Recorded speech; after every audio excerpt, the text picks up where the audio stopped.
Ashama akkam jirtu amma barnootaaf gabaabduu tokko kan waa'ee daa'imman maaliif quba isaanii afaan keewwatu yookaan maaliif quba isaanii hodhu akkasumas immoo furmaanni isaa maalii miidhaa daa'imman quba afaan keewwachuun fidan maalii kan jedhu akka armaan gaditti qabadheen jira. Mee hanga dhumaatti hordofaa. Akkuma beekamu ijoollummaatti namoonni hedduun quba isaanii afaan kaawwatanii ni hodhu. Ijoolleen hedduun akkana agarsiisu jechuudha. Dhiibbaa akkamii fida wanti kun furmaanni isaa maalii kan jedhu mee akka armaan gaditti hordofaa. Daa'imman gadameessa haadhaa keessa osoo jiranillee keessuma naannoo ulfa 7-30 naannoo ulfa ji'a 7 booda quba isaanii ni hodhu gadameessa haadhaa keessa yeroo jiran jechuudha.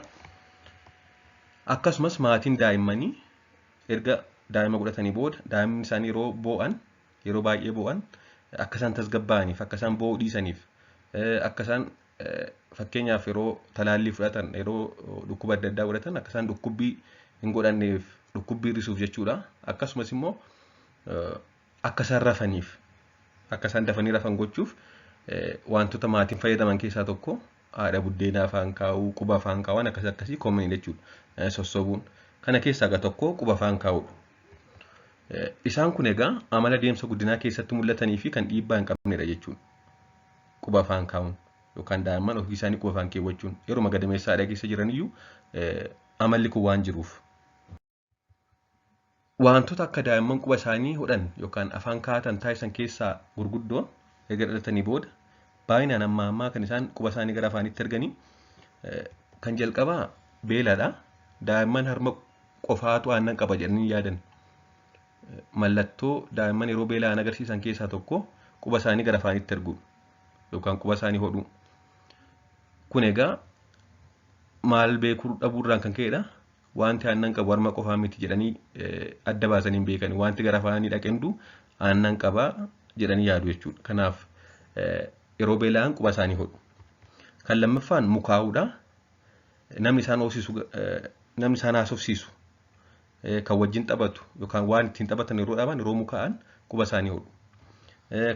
Kana malees yeroo taphachuu barbaadan taphachuu fi quba isaanii hodhu.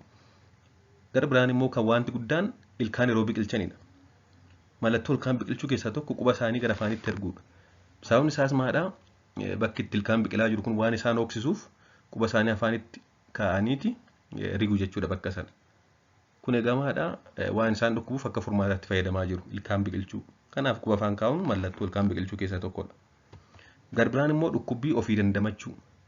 Yeroo isaan dhukkubu suuzof gochuuf ofii dandamachuu fi amala akkasii agarsiisu. Dabalataanis immoo daa'imman afaan isaanii naannoo isaanii kan isaan explore godhan yookaan naannoo isaanii kan ittiin ilaalan keessaa tokko gara afaanitti erguudha. Waan qaban hundumaa gara afaanitti ergu yoo waan illee hin qabne ta'e quba isaanii gara afaanitti ergu. Waan hundumaa gara afaanitti ergu waan ta'eef amalli kun ni jiraata jechuudha. Gara biraan amala itti ta'uudhaan akkuma araada itti ta'u amala itti ta'uudhaan daa'imman tokko erga guddatanii illee quba isaanii afaan kaa'an jiru. Kanaaf yeroo beela'an yeroo mukaa'an taphachuu yeroo barbaadan keessuma naannoo ji'a 4 hanga ji'a 6 yeroo ilkaan biqilchan dhukkubbii fi dandamachuuf amalatti ta'ee quba isaanii gara afaanitti erguu danda'u jechuudha daa'imman.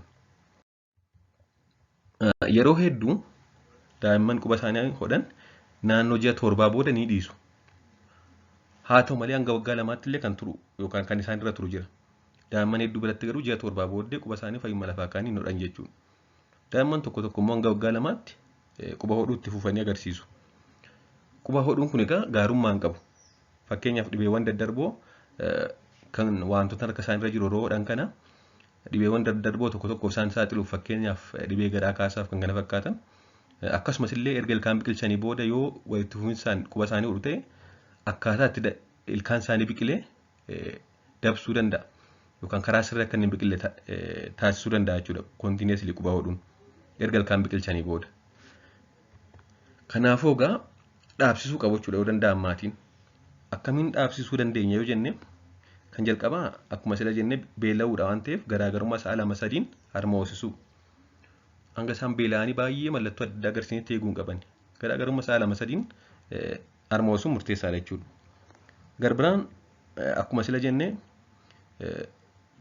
wantoota hunda gara afaanitti ergu akkasumas immoo taphachuuf itti fayyadamu yeroo mukaa'anis yeroo dhukkubbii ta'e godhatanis yeroo kana egaa quba isaanii dhiisnee ji'a 1 booda haadha buddeenaa yookaan enjeraa innaati kan jedhamu kan afaan kaa'uun murteessaadha jechuudha.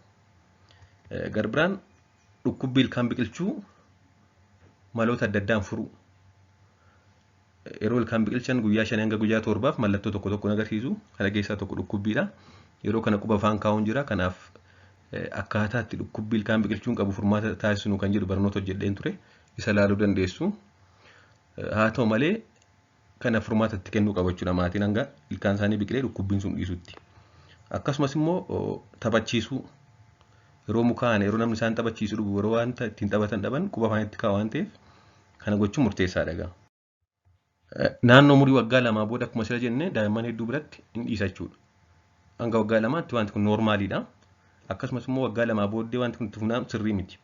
Waggaa 2tti dhiisuu qaba jechuudha. Tariiti waggaa 2 booddee wanti kun yoo itti fufe maal fiduu qaba? Dhibee adda addaa kanneen akka afaan irratti akkasumas immoo dandeettii dubbachuu irratti dhiibbaa geessisuu qaba. Fakkeenyaaf lafeen mangaagaa oliif gadi seeraan walitti dhufuu yookaan seeraan walitti dhufuu dhiisuun wal darbuu, wal dhabuu jechuudha. Lafeen mangaagaa jajallachuu fiduu danda'a jechuudha.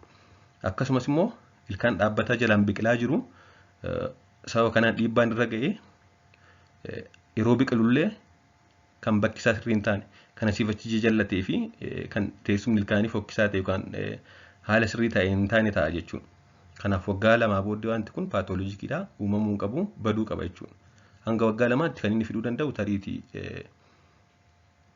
dhibee daddarboo tokko tokkoof garaa kaasaaf akkasumas immoo ilkaan xinnoo jallisuu malee dubbii afaan irratti haala teessuma mangaagaa irratti badaa dhiibbaa hin qabu. Akkasumas hanga waggaa 2tti wanti kun noormaaliidha. Ijoollee hedduu qaba. Waggaa 2 booddee garuu turraan wanti kun paatoloojikiidha. Dhukkubadha kan dhibeedha jechuudha. Kanaaf maatiin waggaa 2 booddee wanti kun itti fufnaan dhiisisuu qabu.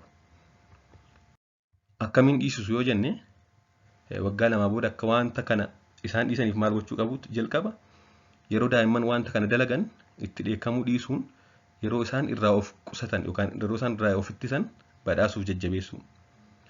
Yeroo isaan quba isaanii afaan kaawwatan itti dheekkamnan dhiisani.